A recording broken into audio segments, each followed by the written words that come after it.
10 dekabr O'zbekiston Respublikasi Davlat madhiyasi qabul qilingan kun munosabati bilan Milliy gvardiya ma'naviyat va ma'rifat markazida tantanali tadbir o'tkazildi. Dastavval gvardiyachilar davlatimizning ramzi bo'lgan madhiyamizni baralla jo'r bo'lishib kuylashdi.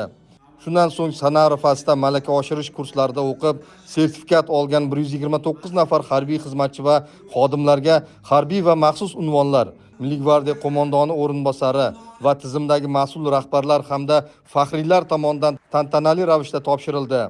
Tadbir davomida kelgusida ham shaxsiy tarkibning qo'llab-quvvatlanishi, rag'batlantirish bo'yicha ishlarning davom ettirilishi aytib o'tildi. Mana bugun kichik serjant unvonini oldim. Bu narsadan to'xtab qolmasdan harakatlar qilib, o'qishda o'qib, ustozlarim, rahbarlari aytganlarini qilib, ustoz shogirdlar yo'lidan borib, kichik serjant, katta serjant, ofitser unvonlarini olishga harakat qilib, O'zbekiston Respublikasiga sadoqat bilan xizmat qilaman. Unvonlarni qabul qilib olgan gvardiyachilarga burch, sadoqat, jasorat shiori ostida vatanimiz tinchligi, osoyishtaligi, jamoat tartibi va xavfsizligini saqlashda oldilariga qo'yilgan barcha vazifalarni bajarishda bor kuch g'ayratini safarbar etishiga ishonch bildirildi. Tantanali qismdan so'ng Milliy gvardiya ashula va raqs ansambli tomonidan bayramona konsert dasturi havola etildi.